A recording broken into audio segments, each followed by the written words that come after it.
రవికుమార్.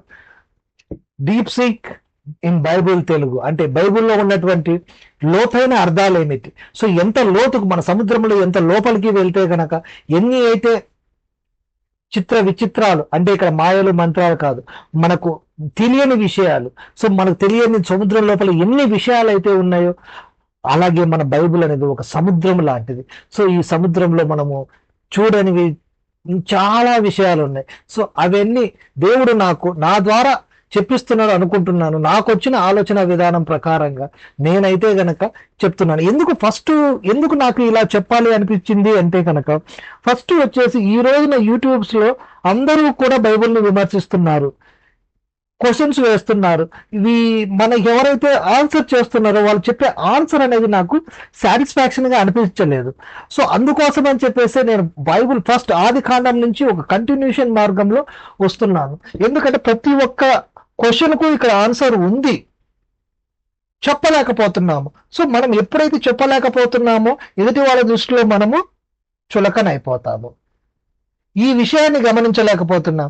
బైబిల్ను ఎప్పటికీ కూడా అది ఒక స్టోరీ, ఇజ్రాయెల్ ప్రజలు అక్కడి నుంచి వచ్చారు, వాళ్ళకు సంబంధించిన స్టోరీ అనుకుంటున్నారు. కానీ అది కాదు. అందులో ఉన్నటువంటి విజ్ఞానం వేరు, జ్ఞానం వేరు, అందులో ఉన్నటువంటి సైన్స్ వేరు, అందులో ఉన్న సైకాలజీ వేరు అని ఎవరు చెప్పట్లేదు.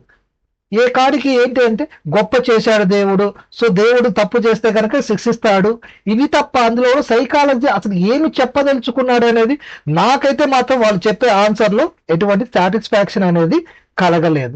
అందుకోసం అని చెప్పేసి నేను ఇవి అయితే చెప్పడం జరుగుతుంది. సో మీకు ఏవైనా సరే డౌట్స్, అనుమానాలు ఉంటే కనుక తప్పకుండా మీరు కామెంట్ రూపంలో పంపించండి. నేను వాటికి నాకు దేవుడిచ్చిన జ్ఞానాల ప్రకారంగా నేనైతే మాత్రం ఆన్సర్ చేస్తాను. సో ఇక్కడ విషయం ఏమిటంటే, అందుకే చెప్పాడు సొలొమోన్ మహారాజు ఏమని, సంత వీధులలో జ్ఞానం కేకలు వేస్తుంది, దాన్ని పొందేవారే లేరని. మనం ఏకాడికి మేము పాపం చేస్తున్నాము, లేదా ఇంకొకటి దేవుని దగ్గర కన్నీటితో వేడుకోవాలి, లేదా ఇంకొకటి చెయ్యాలని అంటున్నారు తప్ప అసలు అందులో జ్ఞానం ఏంటిది అనేది ఎవరు ఆలోచించట్లేదని నాకు అనిపిస్తుంది. సో నా ద్వారా దేవుడు ఏమైనా ప్రపంచానికి చెప్పించాలనుకుంటున్నాడా ఏమిటనేది నాకు తెలియదు. సో నాకైతే వచ్చిన ఆలోచన ప్రకారంగా నేనైతే మాత్రం ఈ వీడియోస్ అయితే చేసి మీకు అందిస్తున్నాను. అది ఎక్కడికి వెళ్తుంది ఏమిటి అనేది నాకు దాని మీద ఐడియా కూడా లేదు. ఎందుకంటే నేను ఏవైతే విషయాలు చెప్తున్నానో నాకు తెలిసినంత వరకు ఇంతవరకు ఎవరూ కూడా ఇటువంటి విషయాలను టచ్ చేయలేదు. సో ఇటువంటి విషయాలు నేనైతే చెప్తున్నాను, అది మీకు ఎంతవరకు రీచ్ అవుతుందో కూడా నాకు తెలియదు.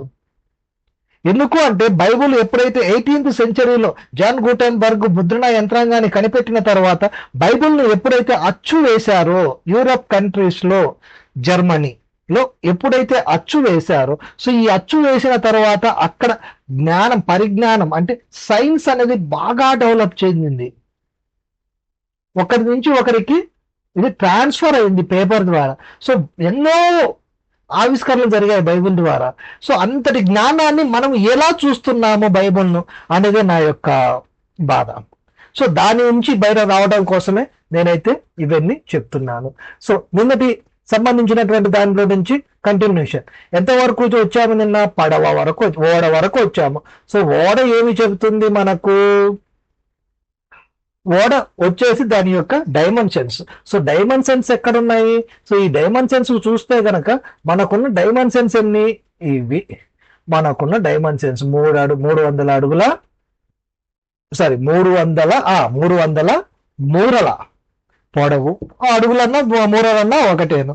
సో ఇక్కడ గనక మనం చూస్తే గనక మనకు 300 చూడండి, 3000 కూడా కాదు, 300 అక్కడ క్లియర్ గా రాసింది. సో మనం ఎంతమంది 0 తీసేస్తూ వచ్చాం కదా, ఇప్పుడు 0 కలుపుకుందామా చెప్పండి, కలుపుకున్నా ఇబ్బంది లేదు, పెద్దగా రాదు అది.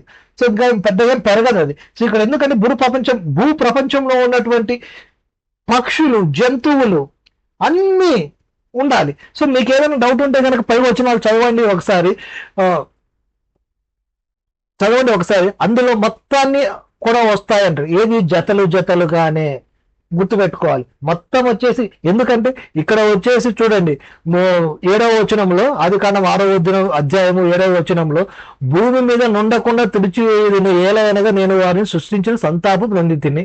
సో ఇక్కడ కూడా చూడండి, నరులతో కూడా జంతువులను, పశువులను, ఆకాశ పక్షులను అన్నిటినీ కూడా తుడిచివేస్తానంటున్నాడు. సో తన సృష్టిని తానే చెరుపు వేసుకుంటున్నాడు ఇక్కడ. ఎంతటి బాధాకరం. నేను ఈరోజు ఒక న్యూస్ చూశాను. పిల్లలను చంపేసి వాళ్ళు ఆత్మహత్య చేసుకున్న తల్లిదండ్రులు. అంటే దేవుడు ఇక్కడ మనల్ని చంపేస్తాను అంటున్నాడు అంటే కనుక తను కూడా చనిపోవడానికి సిద్ధంగా ఉన్నట్టే కదా. ఏ తల్లిదండ్రి అయినా సరే పిల్లల్ని చంపుకుంటారా? సో అంతటి బాధను కలిగించామా మనము? దేని ద్వారా? ఏ పాపం చేసి మనం అంత బాధను కలిగించాం? ఇప్పుడు ఆదికాండం 6వ అధ్యాయంలో ఉన్నాము. ఆదికాండం 5వ అధ్యాయం వరకు అయితే కనుక ఏం పాపం, అంతటి పాపం ఏం చేశాము చెప్పాను. దేవుని కుమారులు ఎవరో చెప్పాను లాస్ట్ ఎపిసోడ్ లో, నరుని కుమార్తెలు ఎవరో చెప్పాను. సో వాళ్ళు అనేది ఇక్కడ పెళ్లి కొడుకు పెళ్లి కూతురు మాత్రమే, వాళ్ళ ద్వారా పిల్లలు వచ్చారు. సో ఈ పిల్లలందరికీ ఏమిటంటే వాళ్ళకు బతకటానికి కావాల్సినటువంటి జీవన ఆధారం. ఇప్పుడు మనకేంటిది, ఇప్పుడు ఏదైనా ఒక కొత్త గవర్నమెంట్ వచ్చింది అనుకోండి, ఆ గవర్నమెంట్ నుంచి మనకేం కావాలి? ఉద్యోగాలు కావాలి, పని చేయాలి. పని చేస్తేనే కదా మనకు డబ్బులు వచ్చేది. శాలరీ వస్తే కనుక, మనం చేసే ఉద్యోగాన్ని బట్టే కదా మనకు వాల్యూ ఇచ్చేది. మనం చేసే ఉద్యోగాన్ని బట్టే కదా మనం లగ్జరీ లైఫ్ అనుభవించేది. కూలి పని చేస్తే కనుక పచ్చడి తింటాము. అదే గవర్నమెంట్ ఉద్యోగం చేస్తే కనుక బిర్యానీ తింటాం అనుకుంటున్నారా? రోజు తినలేములేండి, అది కూడా డైజెషన్ కాదు. ఎందుకంటే నెలకు ఒకసారి అయినా తింటాం కదా, నాన్ వెజ్ వీక్లీ వన్స్ తింటాం కదా. సో ఇలా గనక చూస్తే గనక మనకున్న స్టేటస్ అనేది దేని మీద ఆధారపడి ఉంటుంది? మనం చేసే పని మీద ఆధారపడి ఉంటుంది. ఇక్కడ కూడా దేవుడు అంటున్న విషయం ఏంటిదంటే, నరుల ఇక్కడ కొంచెం ముందుకు వచ్చేయండి, పైకి వచ్చేస్తే గనక ఎక్కడ కాదు, ఇక్కడ 12వ వచనంలో, దేవుడు భూలోకంను చూసినప్పుడు అది చెడిపోయి ఉండెను, భూమి మీద సమస్త శరీరులు తమ మార్గమును చెరిపివేసుకునేది. వీళ్ళు ఏం చేశారు తప్పు? మార్గం చెరిపివేసుకున్నారంట. మార్గాన్ని చెరిపివేసుకోవడానికి ఇదేమన్నా ఏం సార్, ఏం మాట్లాడుతున్నారు? మార్గం చెరిపేసుకోవడానికి అంత పెద్ద రోడ్డు ఉంటే కనుక దాన్ని చెరిపేయడం కుదురుతుందా? అది కాదు నాన్న మార్గం అంటే. ఏదో వేసిన తార్ రోడ్డును చెరిపేసుకోలేదు, తార్ రోడ్డును మిషన్ పెట్టేసి లాగేసి రోడ్డు చెడగొట్టేసుకొని ఉండలేదు. దారి అంటే అసలు అర్థం ఏమిటి? ఓ దారి అంటే మనకు ఒక తార్ రోడ్డు మాత్రమే దారి అనుకుంటున్నారా? ఇంకేమైనా ఉంటాయి అనుకుంటున్నారా? మనం వేసే ప్లాన్, మన మైండ్లో నుంచి, మన హృదయంలో నుంచి వచ్చే ఆలోచనలు, సో మనం చేయబోయే పనికి, ఇప్పుడు మనకు ఒక మంచి ఉద్యోగం కావాలంటే ఎలా ఉండాలి మనం? అది మనం ఏ పని అయినా సరే మైండ్తో, మన మనసులో నుంచి వచ్చే ఆలోచనలు మైండ్కు చెప్పి దాని ద్వారా దాన్ని వర్క్ను, ప్రొడక్షన్ అనేది తీసుకురాగలిగితే గనక వాడు తెలివిపరుడు, వాడికి మంచి పొజిషన్ ఉంటుంది.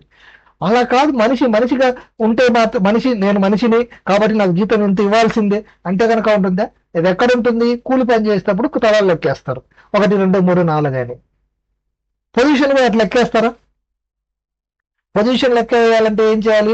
మనం చూపించే దారి, మనం ఎవరికైతే దారి చూపిస్తున్నామో, ఇలా వెళ్ళాలి, ఇలా వెళ్తే ఇలా రిజల్ట్ వస్తుందని దారి చూపిస్తున్నామో వాడికి పొజిషన్ ఉంటుంది. సో ఈ దారులన్నీ కూడా వీళ్ళు ఇక్కడ చెరిపి వేసుకున్నారు. వీళ్ళకి ఎలా బతకాలో తెలియట్లేదు, వీళ్ళు చేసే ఆలోచనలు కరెక్ట్గా లేవు. ఎందుకు అంటే గనక వీళ్ళను చూడండి, 5వ వచనానికి వస్తే గనక, నరులు చెడుతనము భూమి మీద గొప్పదనియు, వారి హృదయంలో తలంపులు అంతయు కేవలము చెడ్డవని యెహోవా చూసి. అంటే వాళ్ళు ఏవైతే ప్లాన్ చేస్తున్నారో ఆ ప్లాన్స్ ఏవి కూడా పనికొచ్చే విధంగా లేవు. మన ఊర్లో పంచాయతీ ఆఫీస్ ఉంటుంది. సో మన ఊర్లో అంతా లైట్లు వేపిద్దాం అనుకున్నాము. ఎక్కడ లైట్లు వేపిస్తాము? ఎక్కడ ఇల్లు ఉన్నాయో అక్కడ లైట్లు వేపిస్తాము. ఎక్కడ మనుషులు నడుస్తారో దారి ఉంటుందో అక్కడ లైట్లు వేపిస్తాము. బస్సు దిగి ఇళ్లలోకి వచ్చేటప్పుడు ఉండవలసినటువంటి లైటింగ్ కోసం లైట్లు వేపిస్తాం. అలా కాదు, నేను ఈ పక్క బస్సు దిగితే కనుక అటువైపు ఎక్కడో నేను లైట్లు వేపిస్తానంటే ఏమంటే, ఎవడరా వీడికి చదువు చెప్పినోడు? అదే కదా మనం అనేది. ఇక్కడేమో నా మనుషులు నడిచే చోట ఏమో లైట్లు లేవు, ఎక్కడ మనుషులు నడవని చోట పోయి లైట్లు వేశారు. సో ఇటువంటి మన ఆలోచనలు, సో మనం ఏవైతే చేస్తున్నామో ఆలోచనలు మనకు సరిగా లేవని చెప్పేసి దేవుడు ఇక్కడ బాధపడుతున్నాడు. సో బాధపడి మరి ఓడనే ఎందుకు ఎంచుకున్నాడు? ఓడ మాత్రమే కావాలా? మరి అదే విషయాన్ని డైరెక్ట్ గా చెప్పొచ్చు కదా. చెప్పాను కదా, ఏదైనా సరే ఒక కథ రూపంలో చెప్తేనే మనిషికి మైండ్ లో స్థిరంగా ఉంటుంది. ఇప్పుడు చూడండి, సబ్జెక్టుకు సంబంధించి కనుక మనం ఏదన్నా చదవాలి అంటే కనుక చాలా ఇబ్బంది పడిపోతుంటాం. అదే ఒక కథ చదవమంటే చాలా ఇంట్రెస్ట్ గా చదువుతాము.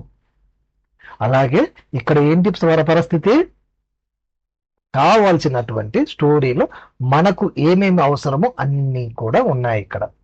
సో ఈ ఓడ సైజు గనక మనం చూసినట్లయితే గనక ఓడ సైజు ఎలా ఉంది? 300 మూరల పొడవు, 50 మూరల వెడల్పు, 30 మూరల ఎత్తు గలదై ఉండేను. ఇది ఓడ. ఏంటి ఇది? ఓడ. గుర్తుపెట్టుకోండి, భూమి మీదనే ఉంది కానీ ఓడ ఇది నీటి మీదకి వెళ్ళలేదు.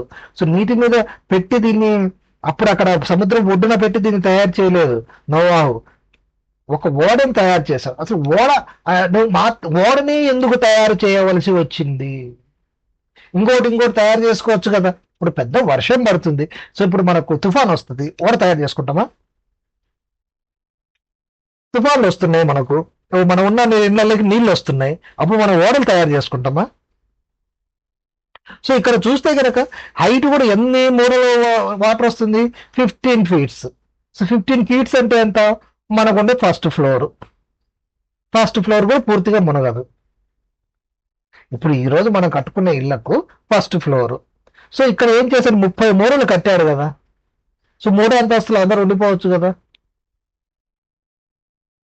మరి ఓడనే ఎందుకు చూపించాడు మనకు దేవుడు? అర్థమవుతుందా? ఓడనే ఎందుకు చూపించాడంటే ఇప్పుడు మనకు దారి కావాలి. దారి ఎవరికి కావాలి? సముద్రంలో ఉన్నవాడికి దారి కావాలి, రోడ్డు మీద ఉన్నవాడికి దారి కనిపిస్తుంది కదా. అందుకే దేవుడు కొత్త నిబంధనలు ఏమంటాడు? నేను పరిశుద్ధుల కోసము రాలేదు,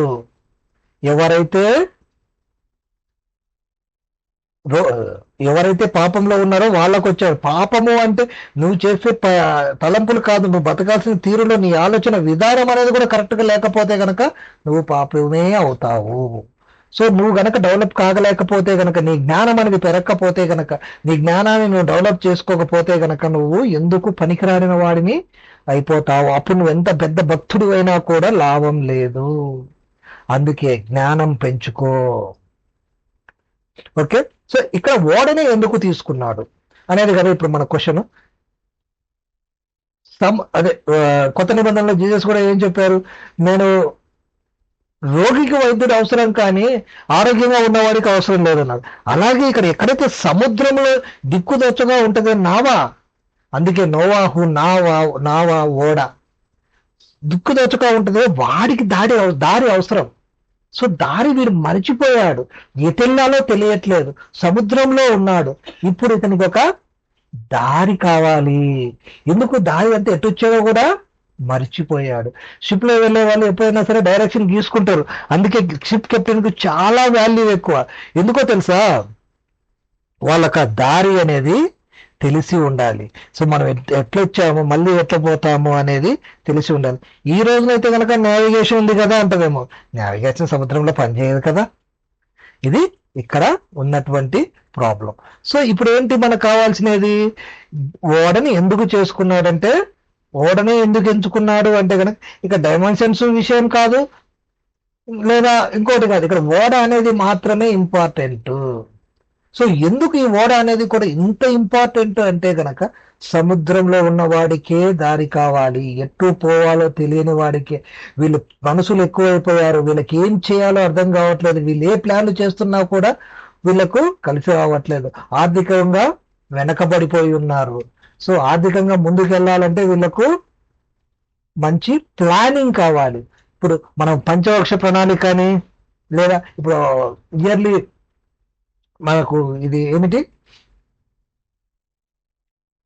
బిల్లు ప్రవేశపెడతారు ఆర్థిక సంవత్సరానికి. ఎందుకని? మా ప్లానింగ్ ఇది, నెక్స్ట్ 1 year లో ఇది మేము చేయబోతున్నాము, మాకు వచ్చే రాబడి ఇంత, మేము వచ్చే పెట్టే ఖర్చు ఇంత, తీసుకోవాల్సిన అప్పు ఇంత. అంతెందుకు, మనకు నెలకు శాలరీ వస్తుంది కదా. సో నెలకు శాలరీ వచ్చినప్పుడు మనకున్న అప్పులు ఏంటి, ఆదాయాలు ఏంటి, మనం సేవింగ్స్ ఏంటి, దేనికి ఎంత ఇవ్వాలి, ఏం చేయాలి అనేది ఒక ప్లానింగ్ ఉంటుంది కదా మనకు. ఆ ప్లాన్ సరిగా లేకపోతే ఏమవుతుంది, ఇల్లు అనేది నాశనం అయిపోతుంది. అదే ఇక్కడ చెప్తున్నాడు మనకు దేవుడు. అందరూ పడవలోకి వచ్చేసిందని మాత్రం అనుకోవద్దండి, ఇది పడవ కాదు, మన జీవిత నావ. జీవితం అనే పడవ ఇది. సో ఈ జీవితం అనే పడవను మనం ప్లాన్ చేసుకొని గనక నడుపుకోగలిగితే చాలా మంచి జీవితం అనేది ఉంటుంది. అలా కాదు, నాకు ప్లానింగ్ లేదు, ఏం అవసరం లేదు అంటే గనక మిగతా వాళ్ళ మధ్య నువ్వు కూడా చనిపోతావు, వరదలో మునిగిపోతావు. ఆ పైనుంచి ఆకాశం నుంచి నీళ్ళే రావాల్సిన అవసరం లేదు, ఈ లోకంలో కొట్టుకుపోతావు, ఎటు పోతావో నీకే తెలియదు. ఎందుకు, నువ్వు ఏదైతే సంపాదించుకుంటున్నావో నీ ఆలోచనలు కరెక్ట్గా లేవు. నీ ఆలోచనలు కరెక్ట్గా లేకపోతే నువ్వు పెట్టే ఇన్వెస్ట్మెంట్ ఏదైతే ఉందో అంతా కూడా వేస్ట్ అయిపోతుంది. నీ ఇన్వెస్ట్మెంట్ అంతా వేస్ట్ అయిపోతే కనుక నువ్వు చేసే పనిలో ఇంకా నీ దగ్గర ఏం మిగులుతుంది, ఏమీ ఉండదు. సో నువ్వేమీ లేకపోతే ఏమవుతావు, వరదలో కొట్టుకుపోయేవాడు కాక ఇంకేంటి నువ్వు. ఇప్పుడు నీకేమైనా సపరేట్ ఏమైనా పేరు పెడతారా, ఆ ఒడ్డుకు చేరలేవు. నీ నావ కరెక్ట్ గా లేకపోతే కనుక నువ్వు ఆ ఒడ్డుకు ఎలా చేరుతావు. ఒడ్డుకు చేరాలంటే నీకు ఏం కావాలి, నావక నడిపి ఆ డైరెక్షన్ తెలియాలి నీకు, ఆ ఒడ్డు ఎక్కడుందో తెలియాలి, ఆ ఒడ్డుకి వెళ్ళాల్సిన దారి నువ్వు మర్చిపోయినావు. సో ఆ దారినే చూపిస్తున్నాడు ఇక్కడ దేవుడు, ప్లానింగ్. సో అందుకే చెప్పాను ఆదికాండం 1వ వచనంలో కూడా ఏమిటి ప్లానింగ్ చేశాడు దేవుడు. 6 days ఏది ముందు చేయాలి, ఏది వెనక చేయాలనేది ఒక ప్లానింగ్ చేశాడు. ఆకాశము, భూమి, నీరు ఏది లేకుండా అన్ని వృక్షాలను, జీవాలను, పక్షులను, జంతువులను అన్ని తీసుకొచ్చేసి ఎక్కడ పెట్టేవాడు, పెట్టే అవకాశం ఉందా. మరి ఎందుకని చెప్పేసి అవన్నీ తీసుకొచ్చేంత వరకు ఇవన్నీ వచ్చిన తర్వాతనే పక్షులను అవన్నీ తీసుకొచ్చాం. అలాగే మనకు ఒక ప్లానింగ్ ఉండాలి అంటున్నాడు దేవుడు ఇక్కడ. అందరూ మాత్రం దయచేసి ఇది ఒక సాధారణ ఓడ అనుకోవద్దండి, లేదా ఎక్కడో ఇప్పటికీ ఉంది ఈ డైమెన్షన్స్ తో అని పొరపడొద్దండి. ఇది వచ్చేసి మన జీవిత నావా. నోవాహు అనేది మన జీవిత నావ. సో ఈ నావను గనక మనం కెప్టెన్ గా ఉండి నడుపుకోగలిగితేనే మనకు జీవితం అనేది ముందుకు సాగుతుంది. నువ్వు ఎన్ని కన్నీళ్లు పెట్టుకొని ఏడ్చినా, మోకాళ్ళు నీ పరుపంతా తడిచిపోయినా కూడా దేవుడు వినడు. ఎందుకు, నీ ప్లానింగ్ అనేది కరెక్ట్ గా చేసుకోవాలి. నీకు వచ్చిన సంపాదనలో నువ్వు దేనికి ఎంత ఇస్తున్నావు, ఏది వేస్ట్ ఖర్చు, ఏది మంచి ఖర్చు అనేది నువ్వు ఇక్కడ చూసుకోవాలి. ఇది ఎప్పుడైతే చూసుకోకుండా ముందుకు వెళ్ళిపోతావో నీ జీవితం అనేది చీకటి అయిపోతుంది. వరదలో కొట్టుకుపోతుంటావు, ఎటు వరదలో కొట్టుకుపోయేవాడికి ఆసరా ఏముంటుంది ఇంకా, అరే నేను అప్పులలో కూరుకుపోయాను, నా కష్టాలన్నీ వస్తున్నాయి, సో నేను కొట్టుకుపోతున్నాను. ఏమైపోతావు, కొట్టుకొని పోతావు. సో ఎప్పుడైతే నువ్వు కొట్టుకొని పోతున్నావో నిన్ను కాపాడే వాళ్ళు ఎవరు ఉండరు. కొట్టుకుపోక ముందే నువ్వు గట్టుకు నిలబడాలి. అంతేగా నీళ్ళలో దూకేసి నేను కొట్టుకుపోతున్నానంటే ఆ ప్రవాహంలో ఇంకొకటి దూకి నేను లాగుదామన్నా కూడా వాడు కూడా కొట్టుకుపోయే అవకాశం ఉంది. కాబట్టి ఎవడు దూకి నేను రక్షించను. నీటిలో పారుతున్న నీటిలో గనక నువ్వు చిక్కుకుంటే నిన్ను రక్షించే వాళ్ళు 99% దొరకడం కష్టం. అదే చెప్పాడు ఇక్కడ. అక్కడ ఎటువంటి తుఫాను రాలేదు, 45 రోజులు అనేది మ్యాటరే కాదు, వచ్చిందా లేదా అనేది మ్యాటరే కాదు. ఇక్కడ నీ జీవితం అనే నావను గనక నువ్వు కరెక్ట్ గా చేసుకోకపోతే గనక నువ్వు పడే బాధలు మాత్రమే ఇక్కడ చెప్తున్నాడు దేవుడు. ఓకే, ముందుకెళ్దాం. ఆ ఓడ కిటికీ పైనుంచి మూరెడు క్రిందికి దాన్ని ముగించవలను, కిటికీ చేసి దాన్ని ముగించవలను, ఓడ తలుపు పక్కన ఉంచవలను, క్రింది అంతస్తు 3. నువ్వు డివైడ్ చేసుకోవాలంట. నీకు ఏమేం కావాలి, గాలి కావాలంటే, వెలుతురు కావాలంటే కిటికీ కావాలి. అప్పుడు ఫ్యాన్లు, ఏసీలు లేవు కదా. సో ఇప్పటికీ ఉన్నా కూడా న్యాచురల్ ఎయిర్ అనేది చాలా అవసరం కదా. సో ఆ విధంగా నువ్వు ఒక కిటికీ పెట్టుకోవాలి, దానికి ఒక తలుపు పెట్టుకోవాలి. ఇంటికి, నీ జీవితానికి, నువ్వు చూడటానికి, చేసుకోవడానికి ఒకటే ఉండాలి. ఎందుకో చూద్దామా. ఇదిగో నేను జీవము గల సమస్త శరీరులను ఆకాశం క్రింద నుండి కింద నుండకుండా చేయుటకు భూమి మీదికి జల ప్రవాహాన్ని రప్పిస్తున్నాను. లోకమందున సమస్తమును చనిపోవును. మొత్తం ఆయన సృష్టించాడు, ఆయనే చంపేస్తానంటున్నాడు. ఇది ఎక్కడ న్యాయం? కానీ నీ ఆలోచనలు కరెక్ట్ ఉంటే ఆయన ఎందుకు చంపేస్తాడు? నేను ఏ పాపము చేయలేదు,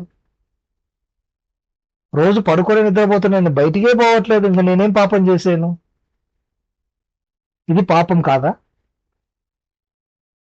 నేను ఇంట్లోనే ఉంటున్నాను, నేను ఎక్కడికి పోయి ఏం చేయట్లేదు. జీతం వస్తుంది, అయిపోతుంది, ఇస్తున్నాడు, తీసుకుంటున్నాడు. ఏ బుక్ అదే కదా మనకు చెప్పాడు, దేవుడే ఇచ్చాడు, దేవుడే తీసుకున్నాడని. ఆ సందర్భం వేరు, ఈ సందర్భం వేరు. గాలిలో దీపం పెట్టేసి దేవుడా నాడు కాపాడుతాడు అనుకోవడం వేరు. దానికి ప్రొటెక్షన్ పెట్టి నువ్వు చేయగలిగింది చేసి అప్పుడు దీపం మారిపోతే గనక నువ్వు ఒకరిని నిందించవచ్చు. అది గాలిని తెలుసు, దీపం అందులో అక్కడ ఉంచకూడదని తెలుసు, అయినా సరే నేను చేస్తాను ఇది అంటే కనుక దాన్ని ఏమంటారు? మార్గాలు మరిచిపోవడం అంటారు, మార్గాలను చెరిపి వేసుకోవడం అంటారు. ఓకే, ఇంకొంచెం ముందుకెళ్దాం. 18వ వచనం. అయితే నీతో నా నిబంధన స్థిరపరచుదును, నీవును నీతో కూడా నీ కుమారులను నీ భార్యయు కోడండ్రులు ఓడలోకి ప్రవేశించవలెను కదా. సో ఎవడైతే ప్లాన్ చేసుకొని ప్రశాంతంగా ఉంటాడో వాడిని ఏ గాలి వానలు కూడా ఏమీ చేయలేవు. ఎందుకు? జీవితాన్ని కరెక్ట్ గా ప్లాన్ చేసుకున్నాడు, జీవితానికి ఏమేం కావాలో మొత్తాన్ని కూడా చక్కదిద్దుకొని పెట్టుకున్నాడు. సో వానికి ఏమైతే ఏమైతుంది? మొన్న ఏదో న్యూస్ చూస్తున్నాను, ఒక ప్రముఖ సింగర్ వచ్చేసి బెడ్ మీద ఉందంట హాస్పిటల్లో. సో ఆమెకు ఇంకా బతకదు అనేది కన్ఫామ్ అయిపోయిందంట. సో చాలా దీన పరిస్థితి అంటే ఏమిటి అసలు? ఇప్పుడు మన క్రైస్తవ దేవుడు బోధించే వాళ్ళు ఏం చెప్తున్నారంటే, చూడు ఆమె ఎంతో సంపాదించింది కానీ చివరికి హాస్పిటల్లో ఉంది, మేకప్ లేదు, మంచి పట్టు చీరలు లేవు, లేదా ఆమెకు అసిస్టెంట్లు ఎక్కువ లేరు.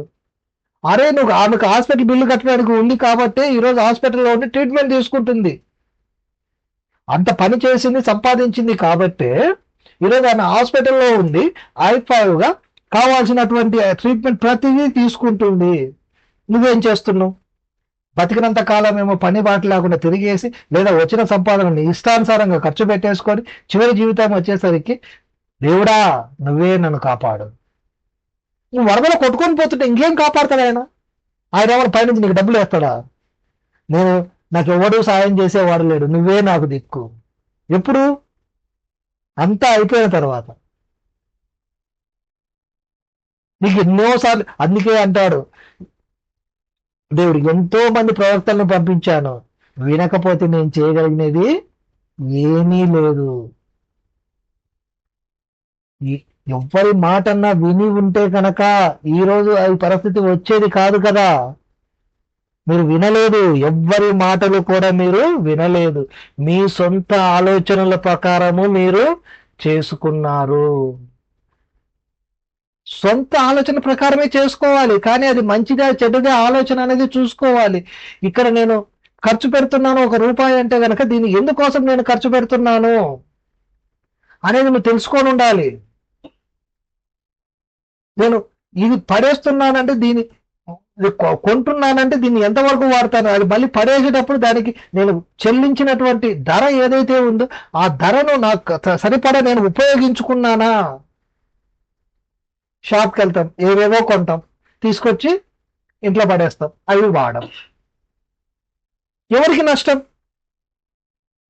చిన్న చిన్నవే కదా అండి, చిన్న చిన్నవే, కానీ పెద్ద పెద్ద అయితే అదే పెద్దగా అవుతాయి. సరే చిన్నదే కదా, ఓ పని చేసేది, ఇంట్లో ఏదైతే వాటర్ ఉంటుందో చిన్న హోల్ పెట్టేసేదానికి, అది ఎంతకాలం ఆగుతుందో చూద్దాం. నువ్వు పోస్తూనే ఉంటావు కదా వాటర్ ఎలాగో. అలాగే నీకు సంబంధించినటువంటి నీ జీవితాన్ని కరెక్ట్గా ప్లాన్ చేసుకోకపోతే మాత్రము చాలా ఇబ్బంది పడతావు. సో వీళ్ళని ఏం చెప్తున్నాడు ఇక్కడ, మీరంతా ప్లాన్ చేసుకున్నారు, మీరంతా కరెక్ట్ గా ఉన్నారు కాబట్టి మీకు ఓడలోకి వెళ్ళే అవకాశం ఉంది, మీకు ఆ ఒక్క కెపాసిటీ ఉంది. ఎందుకు?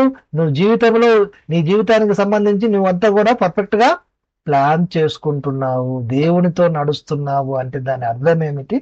మన అతను ఏం చేశాడు నోవాహు, వాళ్ళ పిల్లలకి ఏమి కావాలనో చూసుకున్నాడు, తన ఇంటికి ఏం కావాలనో చూసుకున్నాడు, తనకు వచ్చిన సంపాదనను ఎంతవరకు ఎక్కడ ఖర్చు పెట్టాలో అంత ఖర్చు పెట్టుకొని మిగతాది మిగిలించుకున్నాడు. అలా మిగిలించుకోలేదంటే కనుక ఈరోజు అసలు పడవ చేసేలే, ఓడ చేసుకోమన్నాగానే ఓడ చేసుకోగలడా? ఆల్ ఆఫ్ ది సడన్ గా ఎన్ని రోజులు టైం ఇచ్చాడో కూడా చూద్దాం ఇక్కడ. మరియు నీతో కూడా వాటిని బ్రతికించి ఇంచుటకు సమస్త జీవులలో అనగా సమస్త శరీరంలో ప్రతి ఒక్క జాతిలోనివి 2 చొప్పున ఓడలోకి తేవలెను. ఏంటి బాధ? అతను మంచిగా ఉంటే కష్టాలు ఏంటి ఇది? సో అతను ఏమో సంపాదించి పెట్టుకున్నాడు. సో ఇప్పుడు ఆల్ ఆఫ్ సడన్ గా వచ్చేసి ఇది వచ్చింది. సో కష్టాలంటే మనకు చెప్పొస్తాయా? అన్నీ కూడా ఆల్ ఆఫ్ సడన్ గానే వస్తాయి. అన్ఎక్స్పెక్టెడ్ గా వచ్చే వాటిని ఎదుర్కోవడానికే ఇక్కడ చెప్తున్నాడు దేవుడు. సో అన్ఎక్స్పెక్టెడ్ గా నీకు ఒక ప్రాబ్లం వస్తే కనుక ఏం చేస్తావు? మీకు ఆర్మీ తెలుసు కదా. సో మన ఇండియన్ ఆర్మీ కానివ్వండి, ఏదైనా సరే దేశాన్ని రక్షించే ఆర్మీ, వాళ్ళు ఏం చేస్తుంటారో తెలుసా? ప్రతిరోజు రోజు యుద్ధం ఉంటుంది, వాళ్ళకు ఉండదు, కానీ వాళ్ళు అవసరం అక్కడ. మరి వాళ్ళను అక్కడ నువ్వు తినండి నిద్రపోండి అని చెప్తారా? చెప్పరు. ఏదో ఒక పని చేపిస్తారు. ఏం చేయాలి తెలుసా వాళ్ళు?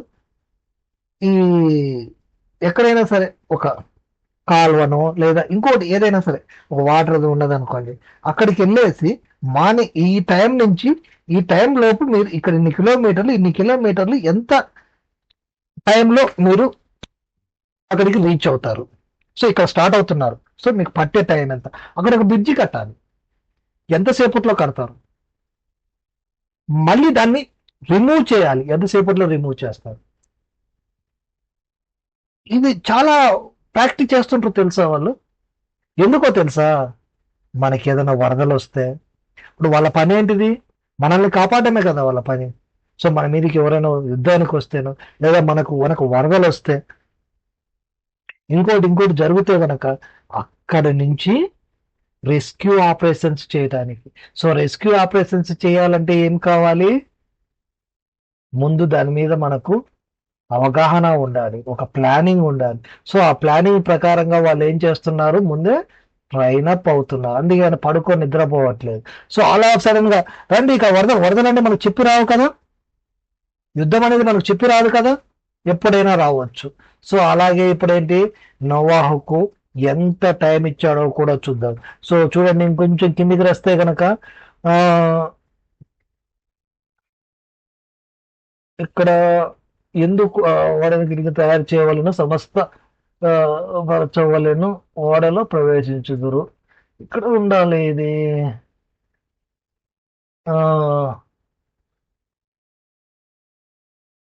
7వ అధ్యాయము 4వ వచనానికి వచ్చేసేయండి.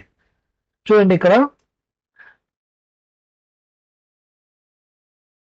ఎందుకనగా ఇంకను 7 దినములకు, 4వ వచనంలో, ఎందుకనగా ఇంకను 7 దినములకు నేను 40 పగళ్ళు 40 రాత్రులను భూమి మీద వర్షము కురిపించి నేను సమస్త జీవరాశులని భూమి మీద తుడిచివేయదునని నోవాహుతో చెప్పాను. ఎంత టైం ఇచ్చాడు? 1 వీక్. ఎంత పడవ చేయాలి? 300 అడుగుల పొడవు, 50 అడుగుల వెడల్పు, 30 అడుగుల ఎత్తు, లోపల అరలు, వాటికి కావలసిన ఆహారము. ఎంతమంది చేయాలి? నోవాహు భార్య, అతని 3 కొడుకులు, 3 కోడలు. 8 మంది చేత ఒక 300 × 50 × 10 4,50,000 క్యూబిక్ ఫీట్స్ ఉన్నటువంటి ఓడ, అందులో కావాల్సినటువంటి భోజనాలు ఎవరికి? వీళ్ళు 8 మందికి కాదు, సకల పక్షులకు, జంతువుల రాసులకు మొత్తానికి కూడా భోజనాలు కావాలి. ఎన్ని రోజులు కావాలి? 40 వర్షం పడుతుంది అన్నాడు. సో వర్షం ఒక రోజు పడ్డా కూడా బురద సంవత్సరం అంతా ఉంటుంది అన్నట్టు. వాళ్ళకి ఎన్ని రోజులు ఉంటారో వాళ్ళకే తెలియదు. ఇన్ని రోజులలో మేము బయటకు వస్తామంటానికి లేదు. కానీ ఏం కావాలి? ఆహారం కావాలి.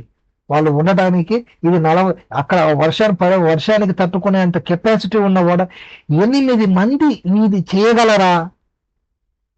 ఆశ్చర్యంగా లేదా? ఏమన్నంటే దేవుడు గొప్పవాడు, ఏదైనా చేపించగలడు.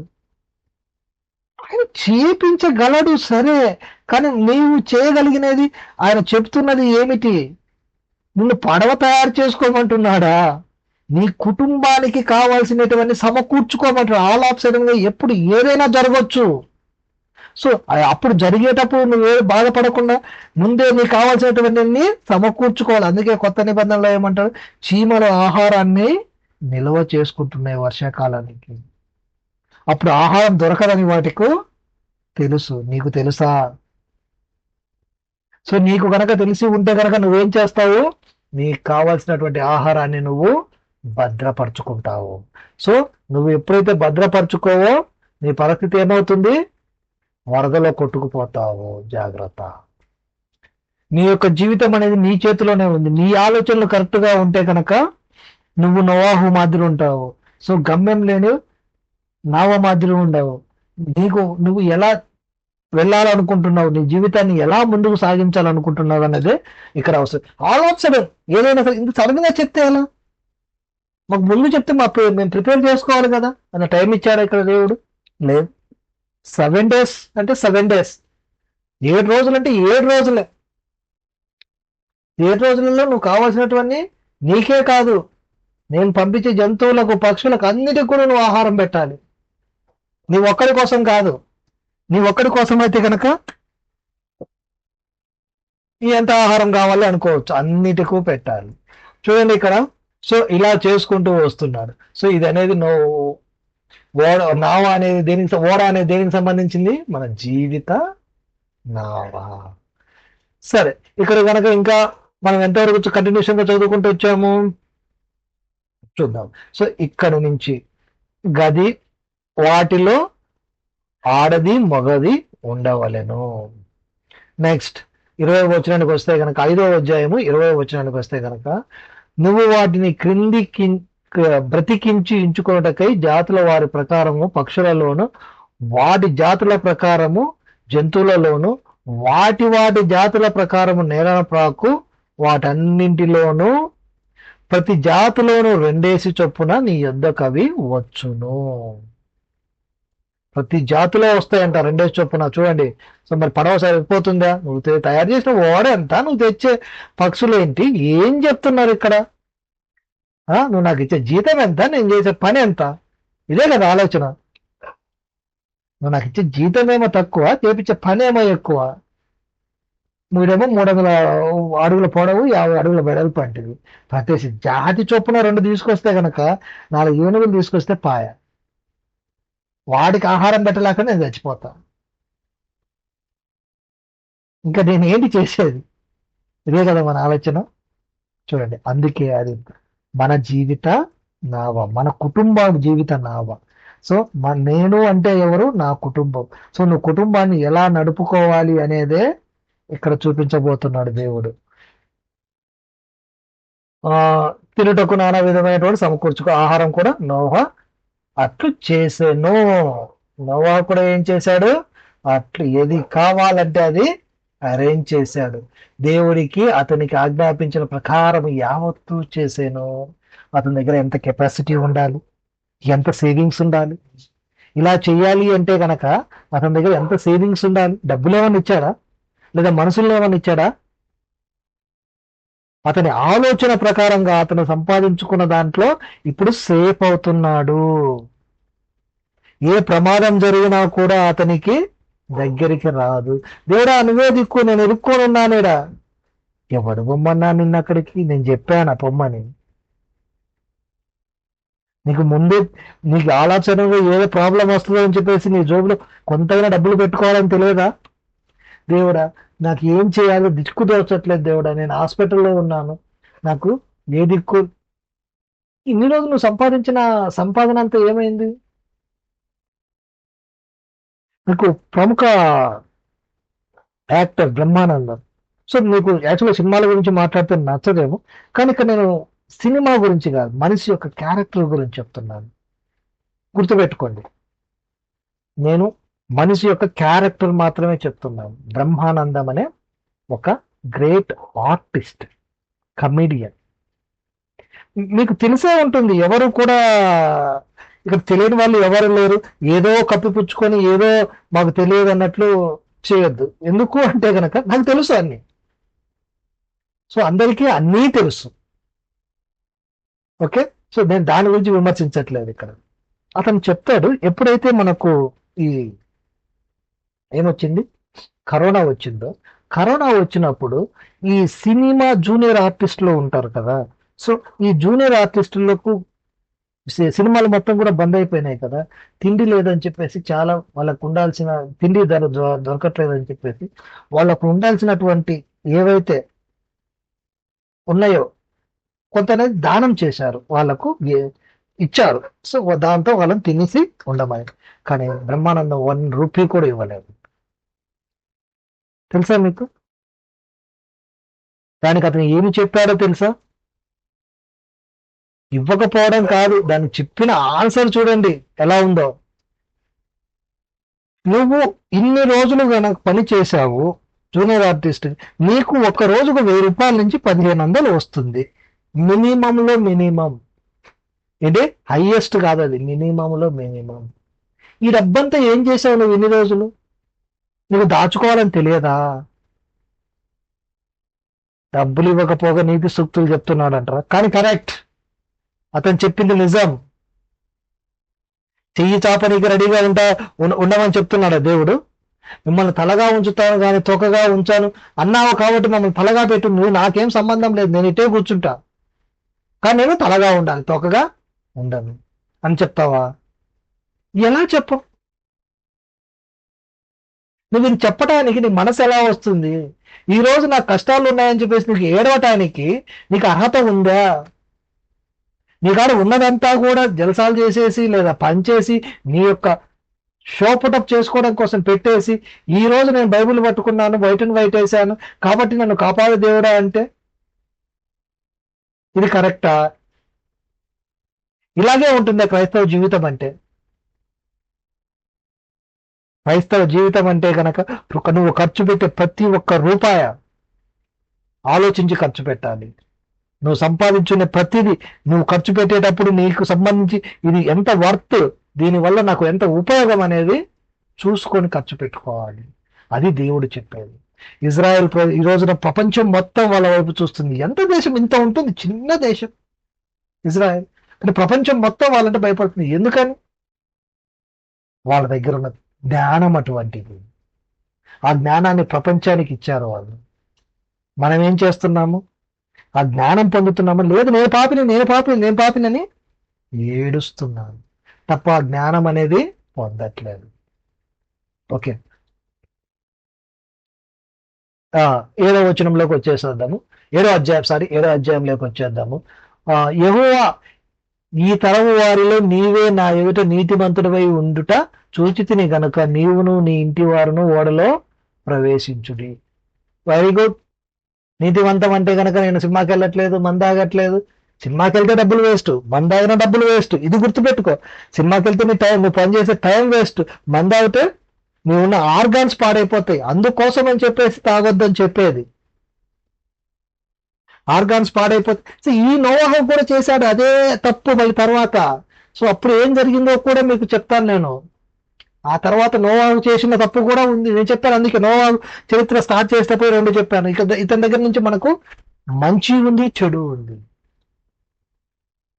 మంచి ఎలాగో చెప్పాడో చెడును కూడా చెప్పారు. ఓకే, ఇక్కడ చూడండి 7వ చాప్టర్ 2వ వచనం చాలా ఇంపార్టెంట్. ఇప్పటి వరకు స్టోరీ మాదిరి చదువుకుంటూ వచ్చామేమో కొంత వరకు. ఇక్కడ చాలా చాలా చాలా ఇంపార్టెంట్ వర్డింగ్ ఉంది. పవిత్ర జంతువులలో ప్రతి జాతి పోతులు 7, పెంటివి 7. ఈ 7 ఏంటి? అసలు 7 అనే పదం ఎందుకు ఇంతగా వాడుతున్నారు మనకు? అక్కడ 7 రోజులు 6 రోజులు పనిచేసి 7వ రోజు విశ్రాంతి తీసుకున్నాడని ఎలా లెక్కెడతారు 7 రోజుల్ని? సూర్యుడు వస్తాడు ఒకటి, మరి ఎక్కడి నుంచి స్టార్ట్ చేయాలి? నువ్వు ఈ రోజు కనుక ఫస్ట్ అనుకుంటే కనుక నీది ఒక 7 రోజులు, నాది ఒక 7 రోజులు, పక్కోళ్ళది ఒక 7 రోజులు, ఎవరి ఇష్టం వచ్చినట్టు వాళ్ళు చేసుకుంటారు కదా, అవునా కాదా? కానీ అందరూ కలిపి ఒకదాని మీదనే ఉండేటట్లుగా ఎలా తయారైంది ప్రపంచం? దానికి ఏమైనా ఒక గుర్తుందా? ఇక్కడ చూపిస్తాడు చూడండి, ఆ గుర్తులు ఏమిటో చూపిస్తాడు. సో దాని ప్రకారము నువ్వు డేస్ లెక్క పెట్టుకునే విధానం చూపిస్తాడు. ఈ రోజు మనం చూస్తున్న క్యాలెండర్లో మొత్తానికి ఇక్కడే ఆరంభం పడ్డది, గుర్తుపెట్టుకో. సరే, ఇప్పుడు వచ్చేసి చూడండి, పవిత్ర జంతువులలో ప్రతి జాతి పోతులు 7, 7 పెంటులు ఉండవు. ప్రతి జాతి పోతులు 7, పెంటివి 7 అని, మేల్ 7 ఫిమేల్ 7 ఉండవలను. నెక్స్ట్, పవిత్రము కానివి. పవిత్రం కానివి అంటే ఏమిటి? అపవిత్రమైనదే కదా. అందులో మళ్ళీ కొత్తగా అడుగుతున్నారు ఏంటి అంటున్నా, చూడండి, పవిత్రము కాని జంతువులలో ప్రతి జాతి పోతును పెంటిను ఉండవలను. ఇక్కడ జంతువులను ఆయనే చేసి ఆ జంతువులను మళ్ళీ 2 భాగాలు చేస్తున్నాడేంటి? ఇక్కడేమో పవిత్రం అంటాడు, ఇక్కడేమో పవిత్రం కానివి అంటే చూడండి, ఇక్కడేమో పవిత్ర, ఇక్కడేమో పవిత్రము కానివి. అంటే జంతువులు కూడా చెడ్డ పనులు చేశాయనే ఉద్దేశము. ఎక్కడి నుంచి చెడ్డ పనులు చేసుకుంటూ వచ్చాయి ఈ జంతువులు? సో ఈ జంతువులకు ఉండవలసిన లక్షణాలు ఏమిటి? వీటికి కూడా పాపం చేశాయా? సింహము జింకను వేటాడడం తప్ప? చెప్పండి. కోతి చెట్టు మీద ఉన్న పనులను కోసుకొని తినడం తప్ప? లేక జింక గడ్డిని మేయడం తప్ప? గడ్డి అంటే మొక్కలు తినడం తప్ప? అన్ని తప్పులే కదా అంటారా మీరు? మరి అది ఎలా బతకాలి? అది కూడా చెప్పాలి మరి. సో మీకు నేను ఏదైతే లాస్ట్ ఎపిసోడ్లో ఓడనే ఎందుకు ఎంచుకున్నారు ఈ ఎపిసోడ్లో అయితే చెప్పాను. సో ఇప్పుడు వచ్చేసి ఇక్కడ చూడండి, పవిత్ర జంతువులు, పవిత్రం కాని జంతువులు ఏమిటో నెక్స్ట్ ఎపిసోడ్లో మీకు నేను వివరించబోతాను. సో నెక్స్ట్ ఎపిసోడ్ వరకు ఎదురు చూడండి. ఇక్కడ చూడండి, మీకు దేనికన్నా ఈ పవిత్రమైనటివి పవిత్రం కాని జంతువుల గురించి కనుక మీకేదైనా ఐడియా ఉంటే కనుక కామెంట్లో తెలియచేయండి. చూడండి, ఇక్కడ పవిత్రం ఉన్నాయి, అపవిత్రం ఉన్నాయి. అపవిత్రం అంటే ఏంటిదో చెప్పాలి, పవిత్రం అంటే ఏంటిదో చెప్పాలి. సో పవిత్రానికి అపవిత్రానికి ఉన్న రోజుకు ఉన్నటువంటి సంబంధం ఏమిటి? ఇక్కడ ఏమన్నాడు చూడండి, 10వ వచనంలో, యెహోవా ఈ తరం వారిలో నీవే నా ఎదుట నీతిమంతుడిగా ఎన్నుట చూచితిని గనుక నువ్వు నీ ఇంటి వారును ఓడలకు ప్రవేశించుడి. ఎందుకు? 6వ వచనంలో అతను చేసినటువంటి అతని సేవింగ్స్ అతన్ని లోపలికి పంపిస్తుంది. మోసాలు చేయలేదు, సేవింగ్స్ చేశాడు, సంపాదించిన దాన్ని సేవ్ చేశాడు. సో ఇక్కడ అందుకే అంత పనిని అతను చేయగలిగాడు. ఇక్కడికి వచ్చేసరికి మనకి ఏమొచ్చినాయి? పవిత్ర జంతువులు, అపవిత్ర జంతువులు. ఈ పవిత్ర జంతువులు తీసుకున్నామంటే ఓకే, మరి అపవిత్ర జంతువులు ఎందుకు? పవిత్రం కానివి అపవిత్రమైనట్లే కదా, సో అవెందుకు? సో నెక్స్ట్ మన ఎపిసోడ్ ఏమిటి? మనది పవిత్రము అపవిత్రము అంటే ఏమిటో చూడబోతున్నాం. To be continued.